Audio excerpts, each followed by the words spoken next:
অনেকদিন ধরেই ব্যবহার করা হয় না, আবার ফেলেও দেওয়া হয় না। এরকম অনেক ধরনের পোশাক, কাপড় অথবা এই টাইপের ওড়না কিন্তু আমাদের ঘরে পড়েই থাকে। আজকে আমি সেরকম একটা ওড়না আপনাদের সাথে পেইন্টিং করে দেখাবো। তাও আবার শিফনের একটি ওড়না।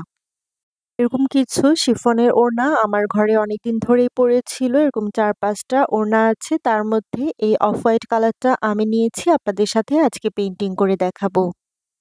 আর তার জন্য ১ম এ ওড়নাটা খুব সুন্দরভাবে ওয়াশ করে নিয়েছি। আর এখন আমি এটাতে অলরেডি পেইন্টিং করতে বসে গিয়েছি। শিফনের ওড়না পেইন্টিং করাটা কিন্তু এতটাও ইজি না। এটাতে একটা বিষয় আছে যেটা আপনাদের অবশ্যই খেয়াল রাখতে হবে। তা না হলে সম্পূর্ণ পেইন্টিংটাই একদম নষ্ট হয়ে যেতে পারে বা সম্পূর্ণ ওড়নাটাই বা আপনি যদি শাড়িতে করেন সেটাও কিন্তু নষ্ট হয়ে যেতে পারে। আসলে শিফনের ওড়নাতে এই ১ম বার পেইন্টিং করছি। আর এটা একটা পুরনো ওড়না ছিল। আর এটা কোনো অর্ডারের কাজ না। তাই এটা আমি নির্দ্বিধায় করতে পেরেছি। কোনো টেনশন ছাড়া। আর এইটা করতে যেয়ে আমি যে ভুলগুলো করেছি আর সেটা থেকে কিছু শিখতে পেরেছি সেটাই আপনাদের সাথে শেয়ার করছি। আর এই তো আমি অলরেডি ওড়নাতে পেইন্টিং করা স্টার্ট করে দিয়েছি। ১ম এ ওড়নাটা ফ্রেমে আটকে নিয়েছি, তারপরে ফুলগুলো পেইন্টিং করছি। সম্পূর্ণ ওড়নাতেই এই একটা ফুল দিয়েই পেইন্টিংটা কমপ্লিট করব, ডিজাইনটা করব। ফুলটা পেইন্টিং করার জন্য এখানে ৩-৪টা কালার ব্যবহার করা হয়েছে। অরেঞ্জ কালার, পিঙ্ক কালার এবং পার্পল কালার। আর এইগুলো দিয়ে কিন্তু প্রতিটা পাপড়িতে এভাবে একটু শেড করে নিচ্ছি, এতে করে ফুলটা আরো সুন্দর লাগবে।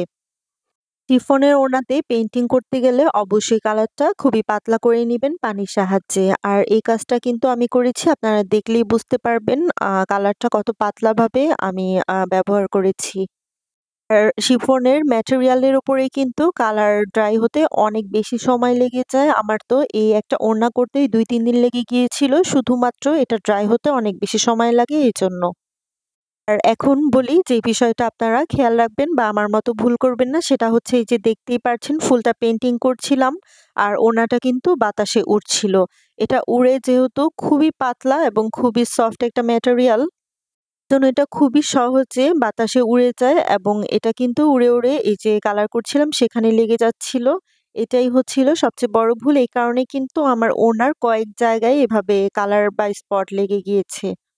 এই বিষয়টাই আপনাদের সাথে শেয়ার করলাম। আপনারা একটু খেয়াল রাখবেন যেই অংশটায় পেইন্টিং করবেন সেটা খুব ভালোভাবে আটকে নিবেন এবং যতক্ষণ পর্যন্ত ড্রাই না হয় ততক্ষণ পর্যন্ত সেই জায়গাটা এভাবেই রাখবেন। এতে করে অন্য জায়গায়ও কালারগুলো না লেগে যায়। এই যে দেখেন আমার কিছু, কিছু জায়গায় এরকম ছোট, ছোট করে কালার লেগে গিয়েছিল। যাই হোক, এই যে ওনার ফাইনাল লুক কেমন হয়েছে অবশ্যই জানাবেন।